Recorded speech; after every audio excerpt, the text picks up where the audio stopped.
Assalamualaikum warahmatullahi wabarakatuh. Senang sekali akhirnya hari ini saya menjumpai Anda di Dialog Kabar Jambi untuk edisi Rabu 31 Januari 2024. Dan untuk hari ini kita kedatangan narasumber yang luar biasa. Biasa Kabar Jambi akan menghadirkan informasi, inspiring, dan juga bagaimana akhirnya membuat ini anak-anak muda Jambi khususnya hari ini bisa terinspirasi untuk melakukan tindakan yang salah satunya ini akan berdampak terhadap masyarakat dan juga diri sendiri di masa yang akan datang. Dan sesuai dengan tema kita hari ini adalah muda berprestasi dan juga dunia. Wow. Dan hari ini juga dua narasumber kita ini akan saya kenalkan terlebih dahulu. Yang pertama kayaknya yang cantik atau yang ganteng dulu ya. Kayaknya yang cantik dulu deh. Ini yang cantik ada Kak Kamila Dita Putri, Sarjana Psikologi. Halo Kak Kamila. Halo. Apa kabar Kak Kamila? Baik, alhamdulillah. Baik, alhamdulillah. Nah, jadi Kak Kamila ini salah satu mahasiswa psikologi di Universitas Jambi dan juga mahasiswa yang saat ini sedang mempersiapkan salah satunya yakni kuliah di University of Exeter. Wow, di Inggris. Aduh, merinding sekali sih ya. Dan nanti juga kita akan ngobrol gimana sih akhirnya kiat-kiat akhirnya bisa menjadi bagian dari mahasiswa yang mendapatkan award di LPDP seperti itu ya. Dan yang sebelahnya nih ada yang ganteng. Kalau tadi udah ada yang cantik nih, sekarang yang ganteng. Nah, yang ganteng ini namanya Bang Muhammad Haris Putra, Sarjana Ekonomi MBA ya. Dan Bang Haris ini juga keren deh. Apa kabar Bang Haris? Alhamdulillah baik. Alhamdulillah baik. Dan Bang Haris ini sudah mahasiswa yang dapat LPDP dulunya. Terus juga jadi dosen muda sekarang. Aduh. Jadi ini memang banyak ya, hari ini temanya memang muda berprestasi dan mendunia. Dan untuk saudara serta pemirsa yang bergabung bersama kami dan langsung berbincang dengan dua narasumber kita pada hari ini, boleh saja di 0741 66385 atau di 0811 743 3133. Nah, kita akan tanya dulu ya backgroundnya masing-masing ini kayaknya dari Kak Kamila. Kamila, boleh deh kenalan sama teman-teman yang ada yang lagi nonton gitu, kesibukannya, terus dulu kuliahnya, sekolahnya di mana, karena Kak Kamila ini fun fact-nya dia suka nomaden nih ke beberapa negara melancong kayak. Jadi boleh deh cerita Kak Kamila. Oke, sebelumnya perkenalkan aku Kamila, biasa dipanggil Mila. Aku mungkin SD SD itu masih di Semarang ya. Terus pindah SMP itu mulai ke Jambi, tapi cuma sebentar. Sudah itu aku dibawa orang tua, ikut orang tua S2 lagi itu di Amerika. Jadi sempat ada beberapa tahun di Amerika. SMP-nya di Amerika? SMP ya, lulusnya di Amerika. Sudah itu boleh sebutin nggak nama sekolah aja? Kalau di Amerika itu Mansfield Middle School. Aku Mansfield Middle School ya, agak kebelit-belit dikit. Terus sempat SMA juga di situ di Edwin O. Smith High School. 1 tahun sudah itu pindah ke SMA negeri di Jambi. Terus 10 bulan di Jambi, pindah lagi ke New Zealand. 1 tahun di New Zealand itu aku sekolahnya di Mount Albert Grammar School. Mount Albert Grammar School di Auckland. Terus aku pindah lagi ke Australia, itu dimana aku menyelesaikan SMA di Mount Waverley Secondary School itu di Melbourne. Sudah itu aku lanjut di salah satu universitas di Jambi, itu di Sarjana Psikologi. Sarjana Psikologi, setelah itu aku sempat berkesibukan kerja ya di beberapa kota, pernah di Jakarta, pernah di Bogor, pernah di Depok. Terus sekarang sambil menunggu mulainya S2, itu aku sekarang bekerja di salah satu franchise di Jambi. Oke. Ini penasaran ya, karena Kak Mila, Mila ini kan pindah-pindah ya, dari beberapa negara, tadi udah dari ke Paman Sam, terus pindah lagi ke Eropa, terus pindah lagi ke benua Aussie gitu ya. Nggak capek? Capek sih capek ya. Gimana dulu pertama kali ketika pindah ke Amerika waktu itu? Apakah ada shock kultur salah satunya atau perbedaan dan budaya yang mungkin bisa diceritain sama teman-teman yang pengen keluar negeri, gimana sih persiapannya gitu? Kalau aku sendiri itu kemarin, karena kalau ke Amerika sendiri itu kan ikut dengan orang tua. Kebetulan mama waktu itu melanjutkan MSc-nya di University of Connecticut, Yukon. Terus sudah itu kan aku sekolah nih. Itu pertama memang aku tuh pas grow up gitu emang dilatih pakai bahasa Inggris. Jadi sudah terbiasa dalam bahasa Inggris, tapi pas nyampe situ masih gelagapan juga gitu. Jadi ada cerita lucu nih satu. Waktu pertama kali aku sekolah di sana di Mansfield Middle School, itu hari pertama banget itu adalah picture day. Picture day. Picture day. Yeah. Jadi duduk untuk foto yearbook kan. Terus ditanya lah, what's your name? Nama kamu siapa? Aku ngomong Putri. Oke. Terus karena kan aku dipanggil Putri Iya. di rumah. Terus ditanya, what's your last name? Last name kamu apa? Nama belakang kamu apa? Dita Putri. Jadi alhasil di yearbook, nyampe sekarang ada yearbooknya itu bukan Kamila Dita Putri. Jadi Putri Dita Putri. Jadi karena ini ya, memang shock kultur Shock pertama, banget, terus karena balik lagi perbedaan cara komunikasi, Benar. terus juga pronunciation, accent dan lain-lain itu kan cukup berbeda ya. Apalagi Benar. ya mungkin Indonesia agak clear up ya kalau ngomong pronunciation-nya kan lebih Iya. ya you gitu kan. Kalau di luar kan lebih beda lagi. Kita tahan ya Amelia, ini pasti banyak lagi nih cerita-cerita seru, apalagi tadi tuh baru satu di USA. Nah, belum lagi nanti pindah-pindah beberapa negara sampai New Zealand. Tapi kita ke Bang Haris dulu nih. Nah, tadi Bang Haris nih juga mahasiswa penerima LPDP. Tapi sebelum itu pengen dengar deh ceritanya Bang Haris dulu ketika dari sekolah terus sampai dengan saat ini dan kesibukannya apa aja, Bang? Oke, baik. Makasih Mas Rido. Saya agak berbeda dengan Mbak Kamila tadi ya. Kalau Mbak Kamila kan keluar, kalau saya memang udah dari kecilnya itu dari di Jambi, dari dalam Jambi.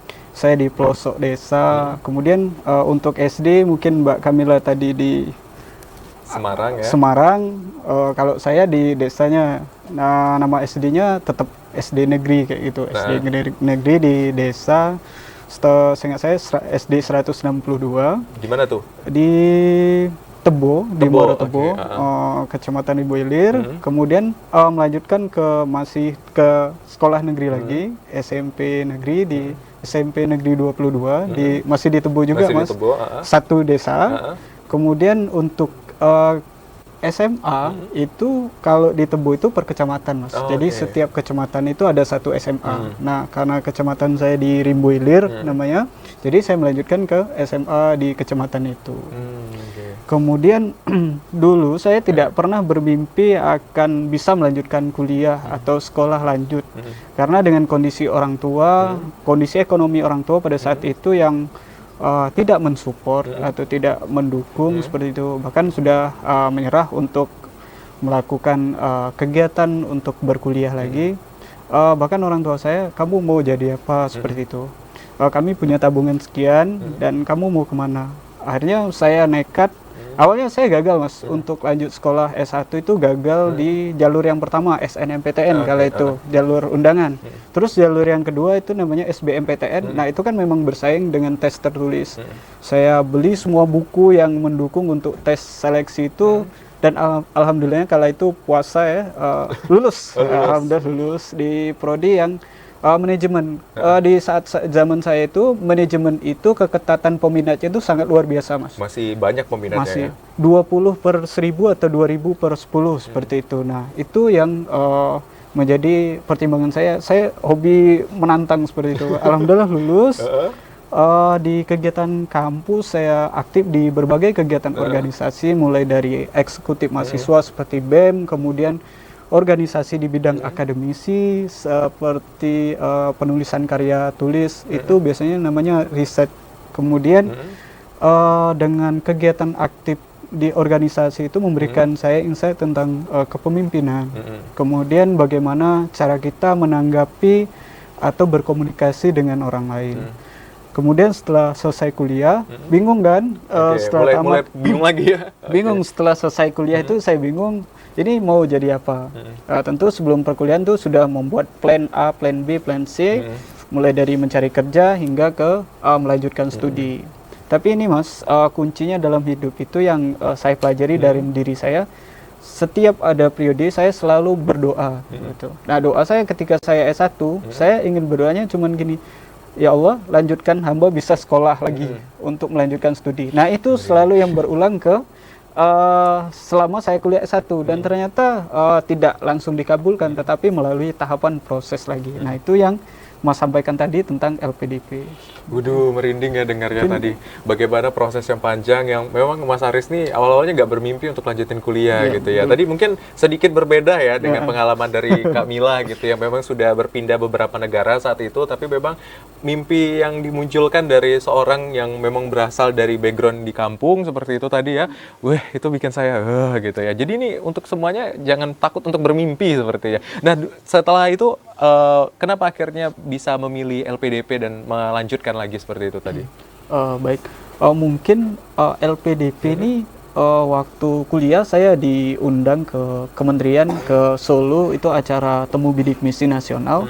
Nah, salah satu caranya anak bidik misi itu bisa melanjutkan sekolah. Nah, itulah harapan saya untuk melanjutkan untuk S2.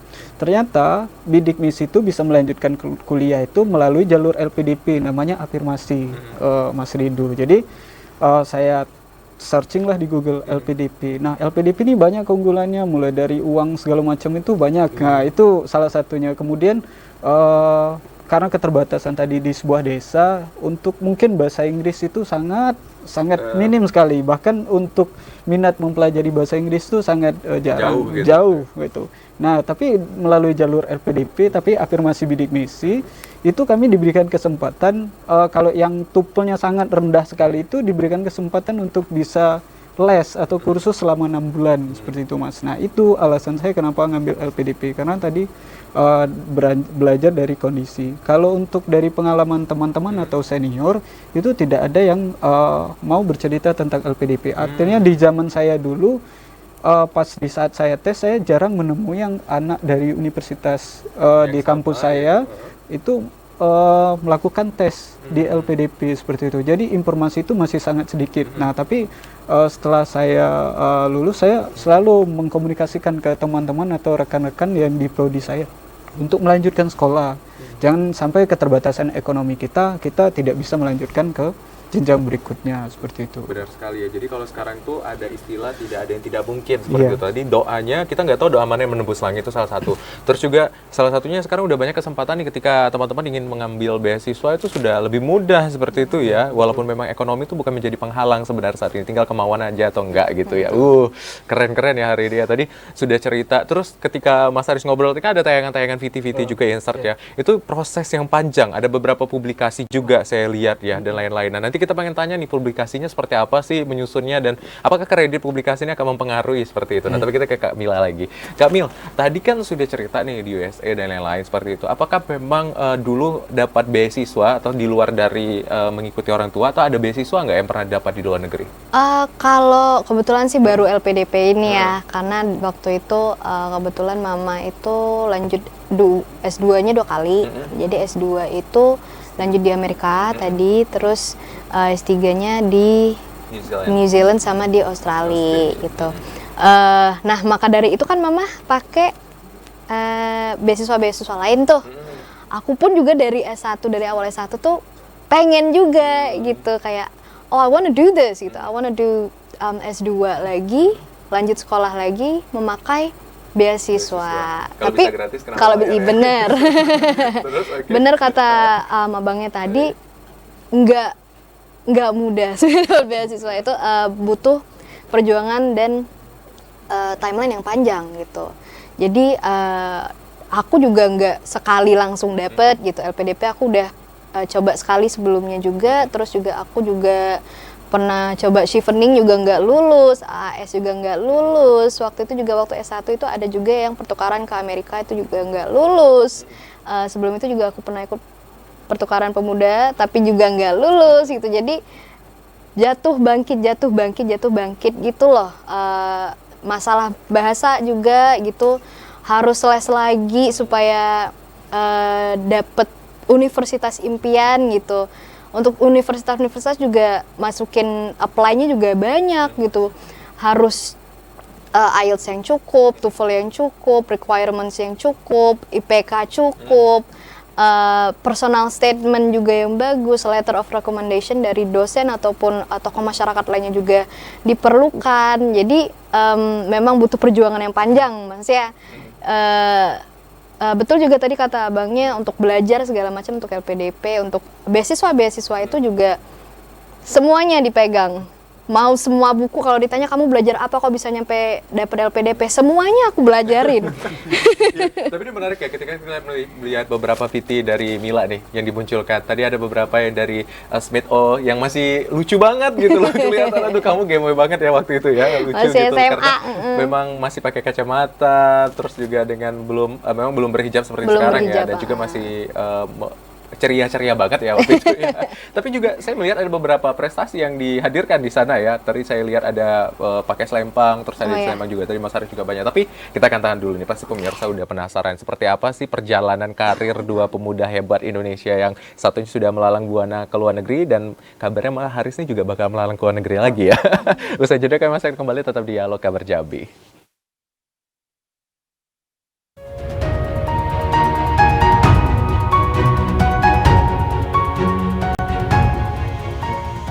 Ya, terima kasih saudara Anda masih menyaksikan Dialog Kabar Jambi dan saya masih semangat mendengarkan bagaimana memang proses dan perjuangan dari dua narasumber kita pada hari ini. Ada proses yang memang tidak gampang dan tidak mudah untuk dilalui. Apalagi tadi ada yang harus mengejar ke sana, terus mempersiapkan juga TOEFL sebagai salah satunya. Dan kita tidak bisa menutup mata bahwa memang kemampuan untuk berbahasa asing itu salah satu kunci penting ketika kita ingin melanjutkan ke pendidikan ataupun juga ke dunia kerja seperti itu ya. Nah, kita lanjut lagi nih ke Bang Haris. Tadi Bang Haris sudah mempersiapkan LPDP dan lain-lain. Nah, sekarang ini kan dalam waktu dekat kabarnya juga bakal ada buka LPDP lagi, terus juga ASN. Nah, salah satunya ini udah keterima jadi dosen ya.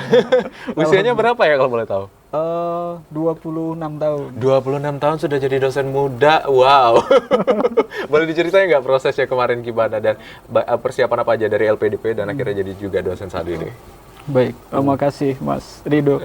Jadi betul tadi kata Mbak Kamila tadi bahwa sesuatu itu butuh timeline atau prode. Banyak yang harus kita hadapi. Nah, proses LPDP tentu sendiri tadi kelemahan saya adalah di komunikasi dalam bahasa Inggris. Sedangkan syarat utama dalam mengejar beasiswa itu adalah kemampuan bahasa asing. Nah, itu syarat mutlak, kita nggak bisa tanpa itu kita nggak punya jalan. Tapi rate-nya ada macam-macam. Salah satunya ada beasiswa afirmasi umum. Nah, tentu afirmasi dan umum itu berbeda.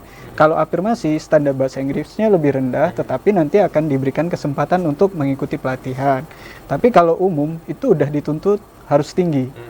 Umum itu sepertinya kayak Mas Rido, bukan alumni santri atau alumni bidik misi. Nah, itu jatuhnya ke umum. Artinya mereka sudah menganggap kita itu mampu dan kita harus bisa menguasai bahasa Inggris itu sendiri. Seperti itu. Nah, kemudian dalam proses LPDP saya nggak langsung kuliah, Mas. Tapi saya tes di 3 tempat. Ada 3 tempat universitas. Nah, itu semuanya alhamdulillah keterima. Tapi ada satu yang ingin saya impikan universitas itu, tapi alhamdulillah keterima juga. Tapi prosesnya nggak langsung, saya langsung masuk kuliah. Tapi ujuk-ujuk langsung nggak ya? Tapi banyak proses yang dihadapi. Mau derai tangis air mata kedua orang tua juga ada di situ prosesnya. Karena kelemahan saya itu tadi bahasa Inggris belum memenuhi. Maksudnya bukan belum memenuhi, artinya belum tes. Karena jadwal untuk tes dan masuk kuliah saat itu belum ada. Jadi belum tahu standarnya ya? Belum tahu standar. Sampai nelpon ke pusat dan alhamdulillah ada jalan keluar. Mereka tetap mau mengcover, tapi dengan syarat saya dalam 1 bulan harus memenuhi sertifikat tersebut. Nah, itu masalah yang dihadapi. Untuk perkuliahan, selama perkuliahan di LPDP itu alhamdulillah friendly dan ini kita harus lebih berfokus pada belajar, bagaimana motivasi kita belajar itu harus lebih meningkat dibandingkan yang sebelumnya. Saya tidak ada jiwa ambis. Di saat kuliah itu harus jiwa ambisnya harus keluar. Harus memang benar belajar. Tiba-tiba 10 menit sebelum kelas dimulai kita dikabari kuis. Sebelumnya kan dikabari seminggu sebelum kan, artinya ada waktu. Nah, itu mana dapat posisi nilai yang terjelek dalam hidup itu pernah dapat juga gitu. Nah, tapi proses itu membuat kita belajar untuk termotivasi untuk semangat. Kemudian menyambung cerita yang Mas Rido sampaikan tadi, sudah diterima nih jadi abdi negara seperti itu. Masih menunggu proses selanjutnya atau pengumuman lanjutan. Cuman proses untuk persiapan itu butuh waktu yang panjang juga, Mas. Jadi saya cita-cita dari kecil itu memang pengen jadi abdi negara. Pengen jadi abdi negara. Mulai dari SMA pas saya kuliah saya udah mulai tes dengan formasi ijazah SMA. Tapi selalu gagal di administrasi. Karena ada tinggi badan, kemudian berat badan proporsional. Waktu kuliah dulu kan masih kurus, Mas, belum terlalu seperti sekarang kan. Belum berisi seperti ini. Iya, belum seperti sekarang. Kemudian saat kuliah S2 juga saya tes lagi, tapi belum memenuhi di passion grade. Nah, itulah membuat saya belajar bagaimana cara kita untuk belajar dari pengalaman. Misalnya, kenapa saya gagal di administrasi? Oke, di tahun sekarang saya lihat administrasi udah betul belum, tanggalnya udah betul belum, seperti itu.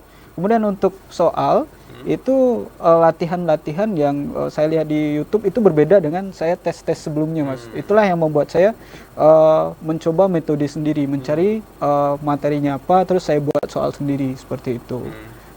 Kemudian untuk hal yang bisa membuat kita berhasil itu adalah kita membuat track record. Artinya kita membangun branding diri kita sebelumnya. Untuk membranding diri itu tidak cukup dalam waktu 1 bulan atau 1 tahun, tapi saya membranding itu sudah dari jauh, sudah dari sebelum kuliah itu sudah di branding dirinya. Baik, Mas Haris. Kita tahan dulu ya Bang Haris ya. Yeah. Jadi tadi salah satunya kalau kita nggak punya privilege yang baik, kita harus membentuk privilege sendiri ya tadi. Ada beberapa kali gagal tapi tidak menyurutkan semangat untuk mencoba seperti itu ya. Itu salah satu kunci penting nih dari Bang Haris yang saya tangkap tadi. Nanti kita lanjut lagi apa sih yang diperlukan kreditnya dan lain-lain. Kita ke Kak Mila lagi deh. Kak Mil, tadi kan sudah daftar nih kabarnya. Dan dengar-dengar ceritanya ada 33 university yang secara universal dan global yang kamu udah coba gitu ya. Boleh cerita nggak perjuangan kamu meng-apply dan men-submit 33 university yang ada di beberapa negara di luar negeri itu? Wow, oke, silakan boleh diceritakan. Oke, mungkin aku mulai dari awal ya, dari awal daftar LPDP. Jadi waktu di tahun sebelum mau lulus itu tahun 2021, ya kalau nggak salah ya 2021 itu aku sudah mulai tes IELTS gitu. Dan pada saat IELTS itu ya? IELTS bukan Wow. IELTS. Jadi kebetulan karena IELTS itu mendunia, kalau TOEFL kan dia berbeda-beda ya, ada IBT, PBT, CBT, take home segala macam, online, internet segala macam. Jadi itu ada beberapa yang tidak bisa diambil oleh universitas. Tapi kalau IELTS dia itu semua diambil gitu. Jadi misalnya kita mau ke Cambridge atau ke Australia gitu, gitu, mereka tetap ngambil IELTS gitu. Jadi aku memutuskan untuk tes IELTS aja gitu. Jadi bisa diambil ke semuanya.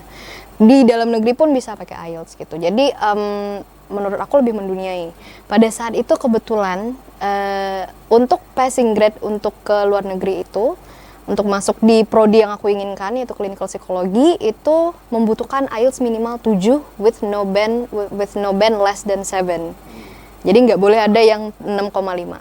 Harus 7 semua. average-nya 7 gitu. Tapi itu kan minim banget ya gitu. Jadi pada saat itu aku kurang fokus juga. Jadi aku mendapatkan overall 7, tetapi di listening aku itu 6,5. Jadi tuh sempet down banget gitu kan. Waduh, cuman beda berapa poin gitu kan. Terus sesudah itu pada akhirnya di tahun lalu bulan Agustus akhir itu aku melakukan tes IELTS lagi, dan sebelumnya aku juga belajar lagi, les lagi untuk tes bahasa lagi di bulan Agustus itu. Alhamdulillah pas keluar itu lega banget. Alhamdulillah tes semuanya overallnya 8 dengan band paling atas 8,5. Di upgrade ya, naik. Iya, alhamdulillah. Itu pun pas keluar hasilnya kan 3 hari itu deg-degan banget.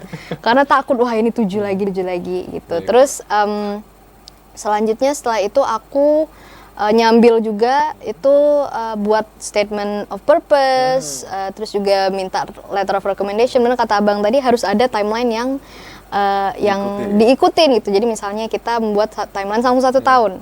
LPDP itu buka 2 kali dalam 1 tahun, di bulan Januari dan bulan Juni. Jadi misalnya kita mau daftar di bulan Juni, udah tuh mulai ancang-ancang dari tahun lalu gitu. Jadi bulan ini kita harus ngapain, bulan depan kita harus ngapain, minggu ini kita harus udah ada LOR misalnya, rekomendasi, udah ada statement of purpose, udah ada TOEFL atau IELTS-nya. Jadi memang benar-benar kita ikutin tuh si alur tadi, si timeline tadi. Lalu juga setelah itu aku kebetulan kan Mama juga pernah mendapatkan beasiswa gitu kan, awardee juga di beasiswa yang lain. Jadi waktu itu aku alhamdulillahnya dibantu oleh Mama untuk menulis esai kontribusi dan juga esai biodata diri Bang ya. Waktu itu ada kekurangan, kelemahan dan segala macamnya. Jadi alhamdulillah juga dibantu oleh Mama dengan si esai kontribusi tadi. Setelah itu kalau LPDP sendiri di jalur reguler itu ada 3 tahap. Ada tahap administrasi, tahap skolastik sama substansi. Bener kata abangnya tadi, ada beberapa LPDP tuh sangat-sangat luas ya. Jadi tuh ada reguler, ada afirmasi, ada targeted, ada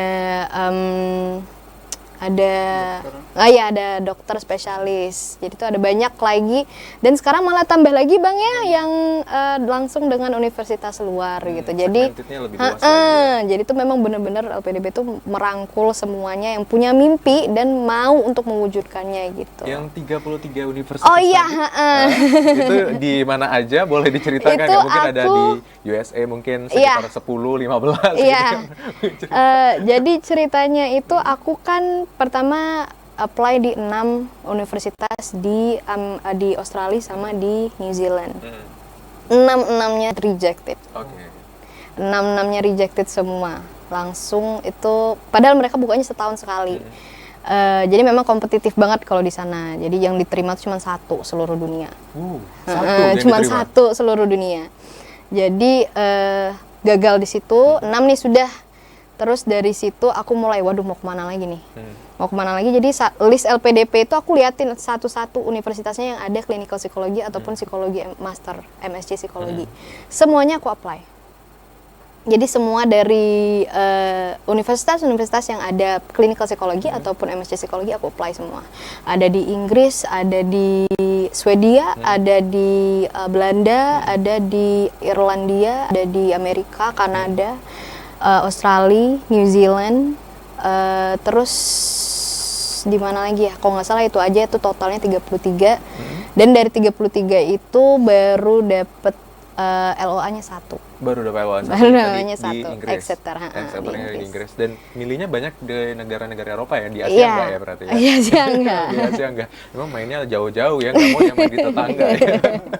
Nah, tadi tuh menarik ya, ketika kita membahas sebuah proses, tadi ada beberapa support system. Nah, kalau dari Bang Haris, support system terbesar selama ini yang akhirnya mendorong Bang Haris untuk akhirnya berani mencoba di, mungkin tadi orang tua, siapa support system yang bisa membantu kita, karena memang kita butuh itu. Tapi tahan dulu ya, tahan dulu. Kita akan buat penasaran siapa sih sebenarnya sosok yang bisa membuat orang-orang hebat yang ngobrol sama saya, yang dari tadi saya dengarnya merinding dan nggak berhenti ini. Usai jeda masih di Dialog Kabar Jambi.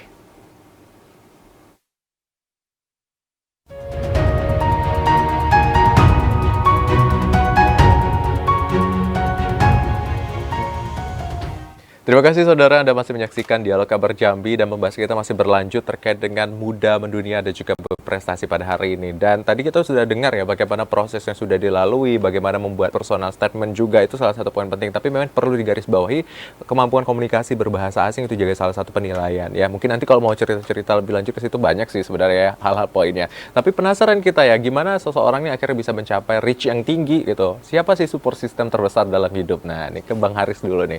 Bang Haris tadi udah cerita nih, kalau membahas support system, kalau udah bahas orang tua kayaknya Bang Haris mulai berkaca-kaca tadi. Siapa sih Bang Haris support system terbesar yang membuat Bang Haris bisa akhirnya sejauh ini melangkah dan bisa seluar biasa ini? Mungkin orang tua yang pertama ya Mas ya, karena kan doa orang tua itu mujarab atau keramat lah.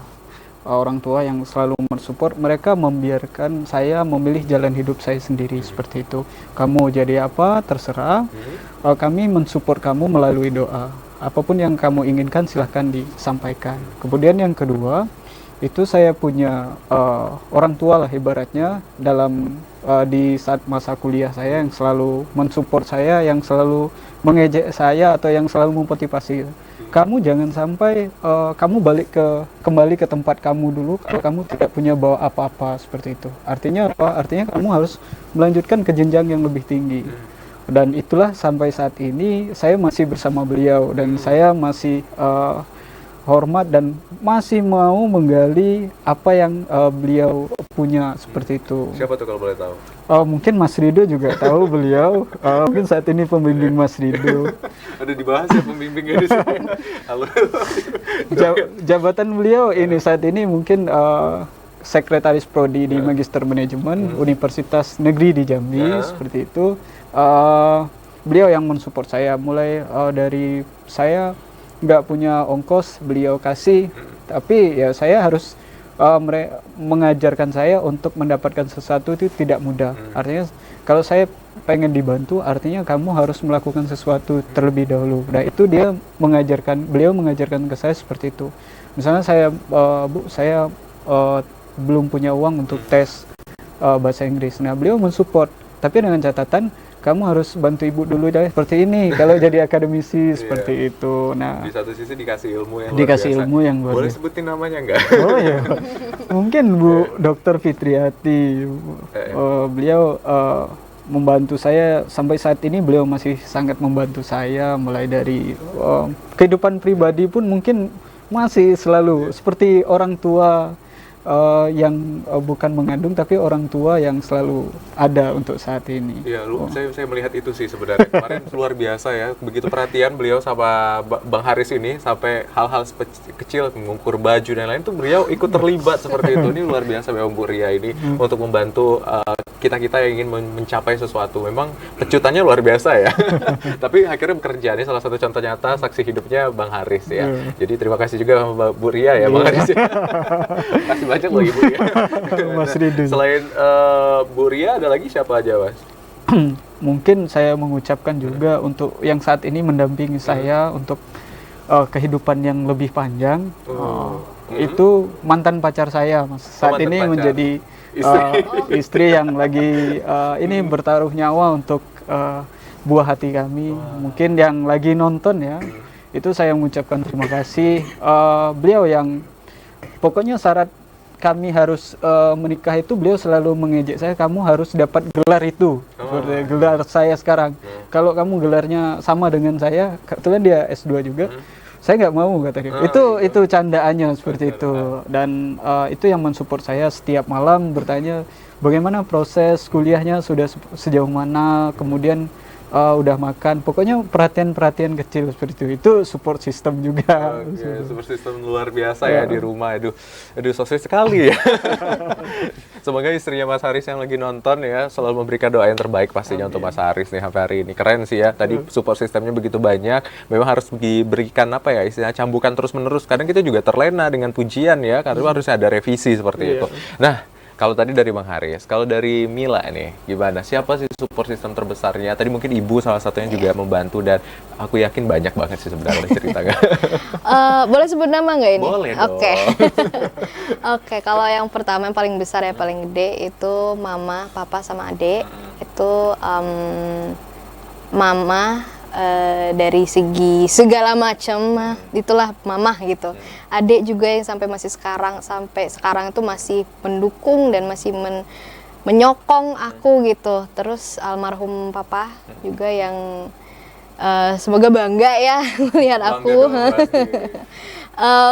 Terus juga ada beberapa teman yang sangat-sangat deket, Aura, Lele yang sekarang sudah melalang buana ya. Habibah, sosok Habibah yang seperti itu, dan juga Dinda yang sangat-sangat mendukung dan menemani Mila lah gitu, seorang Mila dari ya tahu sendiri gimana di awal ya waktu ketemu. Terus juga seorang Ridho Hazet yang nyampe sekarang kayaknya aku nggak akan jadi di sini nih, nggak jadi bisa dapat LPDP dan segala macam kalau nggak ada seorang Ridho Hazet. Karena kita dulu kebetulan juga kita satu alma mater ya gitu, sama-sama psikologi, satu kelas dari awal sampai akhir. Itu debat selalu dengan beliau, terus juga ngobrol apapun juga dengan beliau. Itu sampai sekarang pun salah satu opini yang I take for granted gitu. Jadi benar-benar terima kasih. Terus juga ada kucing-kucing aku mungkin ya. Iya, si Miko, si Koro, sama si Oni gitu yang luar biasa juga. Setelah itu mungkin itu aja ya. Kalau ada yang lupa mohon maaf. Rekomender aku Bu Nina sama Pak Nofran yang nyampe sekarang masih sangat mendukung ya. Gitu. Jadi memang banyak sekali kita akhirnya belajar hal-hal baru ya. Kalau misal sama Mila tadi ceritanya ya akhirnya saling-saling debat gitu ya. Tapi memang itu yang membuat kita akhirnya berani untuk mencoba sesuatu yang baru. Nah, Kalau misalnya kita melihat bahwa sekarang kebutuhan akan dunia pendidikan, kemudian juga kebutuhan melanjutkan pendidikan lebih tinggi dan lain-lain. Menurut Mila dan Maharani, saya mungkin tanya Bang Haris dulu. Apakah kita sebagai anak muda itu memang harus punya mimpi yang besar dan mencapai segala sesuatu gitu? Apakah memang harus dibatasi dan lain-lain? Seperti apa sebenarnya pandangan Bang Haris saat ini? Baik, mungkin saya tambah satu lagi mas support system saya lupa tadi Siapa? adik saya untuk melanjutkan jawaban Catat ini. ya adiknya Bang Haris ya, nggak disebut tadi, balik ke rumah langsung ini aja ya. Jadi melanjutkan pertanyaan Mas Rido tadi, saya teringat dengan adik saya yang dia itu bermimpi memiliki pendidikan yang tinggi. Bahkan beliau mungkin angkatan 2019 sekarang lagi profesi guru di Universitas Yogyakarta, juga program bantuan juga dari Kemdikbud. Nah itu saya ingat betul kata beliau, walaupun adik tidak bisa seperti abang, tapi adik berjanji bahwa adik akan melanjutkan ke jenjang yang lebih tinggi. Jadi motivasinya sekarang adalah bukan hanya mengejar gelar, tetapi bagaimana meningkatkan harkat dari keluarga kami. Karena jujur bahwa keluarga kami itu untuk yang menempuh pendidikan tinggi, maksudnya sampai selesai sarjana atau magister itu belum ada. Berarti baru pertama? Baru pertama, alhamdulillah. Jadi itu yang membuat motivasi. Jadi untuk sekarang di masyarakat lebih dihargai kedua orang tua. Artinya mereka menganggap bahwa kok kondisinya ekonominya seperti itu sanggup untuk memuliakan anak setinggi mungkin seperti itu. Mereka kan ada gap lah di situ. Artinya apa? Artinya ada sebuah fenomena baru bahwa tidak semua itu membutuhkan uang untuk kita mencapai sesuatu seperti itu. Bisa dengan ketekunan, kerajinan, dan juga kerja keras dari perjuangan yang kita jalani seperti itu. Mungkin jawabannya intinya adalah perlu sekali mas untuk pendidikan tinggi itu sangat perlu.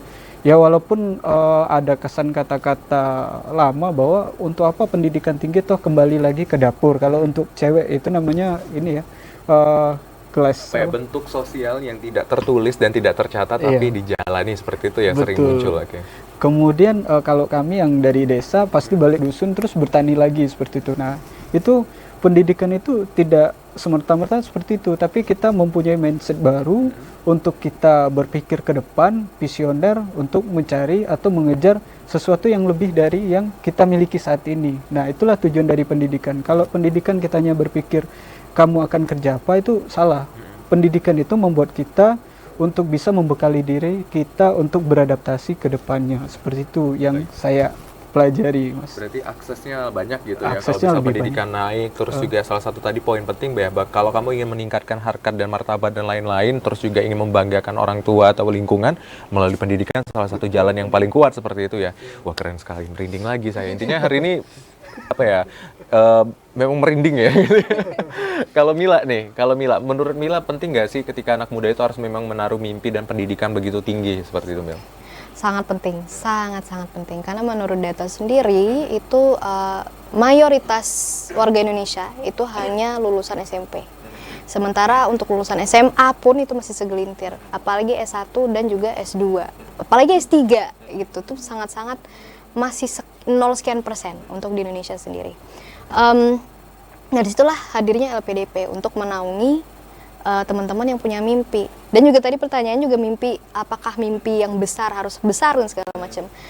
Mimpi tidak harus besar, tapi mimpi harus tinggi kalau menurut aku. Karena kita harus di atas awan.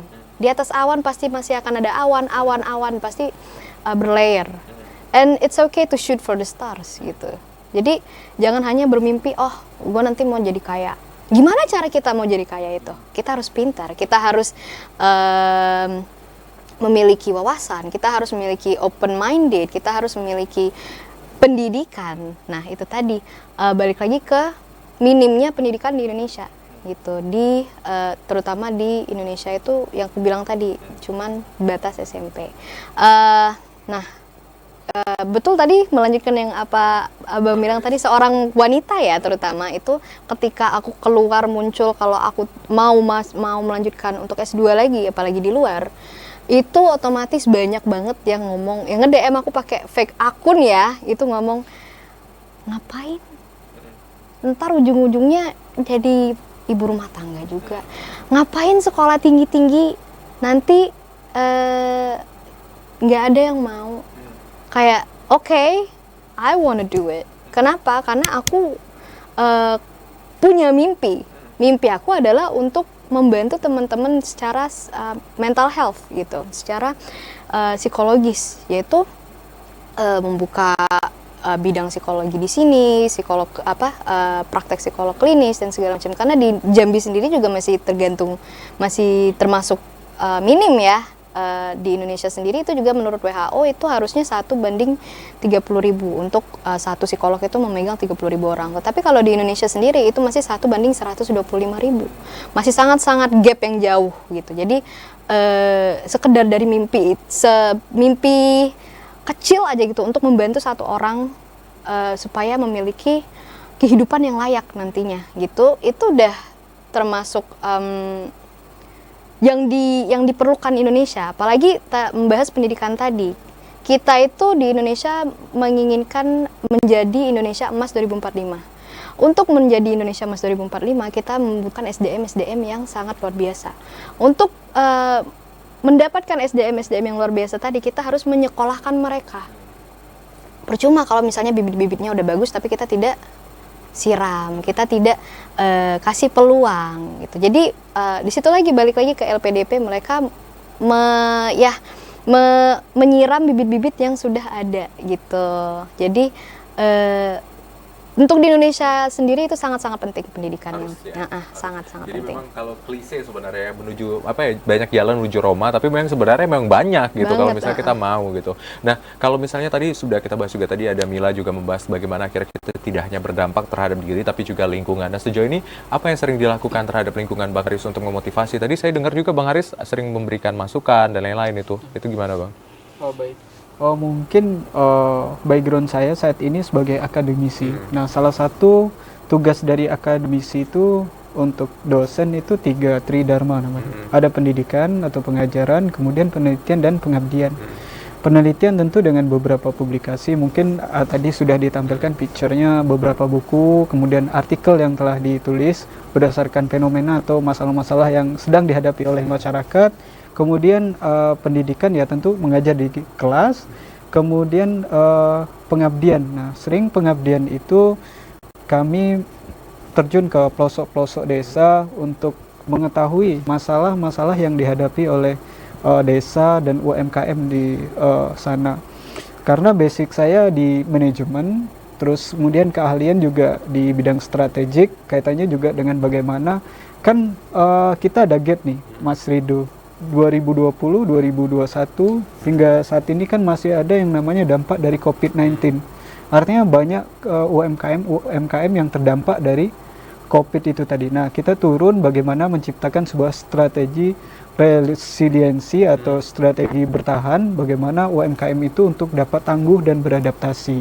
Nah, itu yang dilakukan saat ini. Kemudian juga aktif dalam melakukan pendampingan terhadap beberapa UMKM yang terdampak itu secara gratis. Nah, karena kan dalam mungkin Mbak Kamila juga menulis ya, ada contribution letter. Nah, kalau saya dulu menulis, saya ingin benar-benar membangun daerah saya, membangun daerah saya dengan kembali ke universitas asal saya. Nah, itu ternyata Mas, apa yang kita tulis, makanya saya sekarang menulis tuh yang bagus-bagus Mas. Karena dipertanggungjawabkan. Iya, dipertanggungjawabkan dan tercapai. Kalau kita nulisnya buruk, ada teman saya bilang, saya bakalan katakan kesannya buruk, saya nggak maulah lanjut lagi, sudahlah sekian. Dan ternyata hidupnya seperti itu Mas. Nah, itu yang bahaya. Ya. Statement yang seperti itu. Baik Mas Haris, kalau Mila, pengabdian yang dilakukan sejauh ini Mil? Kalau aku sih aktif di beberapa komunitas ya, di komunitas sendiri itu, terus juga aku aktif di sosial media.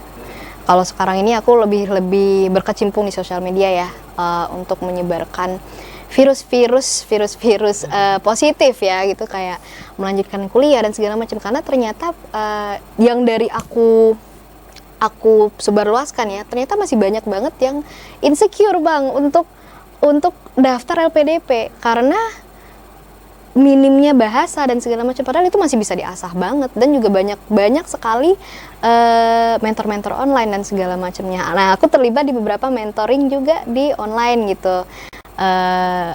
Ada yang gratis, ada yang berbayar, tapi banyak kok, banyak banget yang gratis itu. Aku sendiri itu belajar dari yang ada, aku yang berbayar, tapi kebanyakan dari situs-situs seperti YouTube ataupun Google sendiri, itu aku banyak juga belajar dari situ, search engine gitu. Jadi kontribusi aku untuk sekarang kepada Indonesia yaitu adalah mengajak teman-teman sepantaran aku sendiri gitu ataupun adik-adik tingkat itu untuk ayo semangat, kita banyak loh peluang gitu, kayak dari S1 sendiri yang awalnya LPDP tidak buka.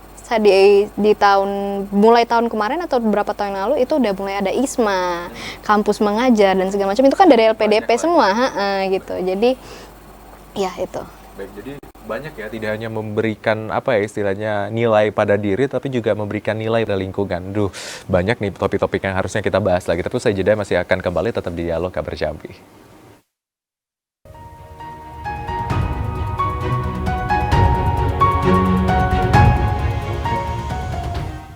Terima kasih saudara, Anda masih menyaksikan Dialog Kabar Jambi, dan tidak terasa saat ini sudah berada di segmen terakhir. Padahal tadi ceritanya masih banyak gitu ya, bagaimana akhirnya bisa menjadi seseorang yang punya banyak akses gitu. Tapi kita akan langsung mendengarkan closing statement dari tema kita hari ini, mungkin dari Bang Haris dulu deh. Boleh Bang Haris, silakan. Baik, terima kasih Mas Ridung. Jadi kesimpulan yang bisa kita ambil dari pembelajaran yang telah kami sampaikan adalah jangan takut untuk bermimpi atau menuliskan sesuatu yang positif dalam kertas atau dalam doa. Sampaikanlah kalau kita ingin mencapai itu. Misalnya kita membahas tentang prestasi dan juga pendidikan, kita harus menorehkan prestasi walaupun kita tidak memiliki kompetensi atau kekurangan di situ. Kita cari kelemahan kita di mana. Kita jangan berhenti untuk belajar tidak hanya di bangku pendidikan, tetapi kita juga belajar melalui ahlinya, kemudian melalui platform yang dibilang Mbak Kamila tadi, melalui YouTube dan sejenisnya. Teruslah belajar, raihlah mimpi itu. Betul, mimpi harus tinggi, tidak harus besar tapi tinggi, karena jatuh kan pasti ada tingkatannya seperti itu. Nah, saran dari saya adalah minta restu orang tua, selalu berdoa, semangat dan kerja keras. Baik. Seperti itu. Terima kasih Bang Haris. Selanjutnya Kamila, boleh dong. Oke, kalau dari aku sih mungkin nambahin sedikit ya dari Abang tadi. Mimpi tinggi, mimpi besar, mimpi tinggi, bermimpilah, tetapi jangan lupa untuk diwujudkan. Percuma kita mimpi doang. Shoot for the stars, dan jangan pernah menyerah gitu. Kalau seorang Mila aja bisa, kenapa orang lain tidak bisa gitu kalau menurut aku.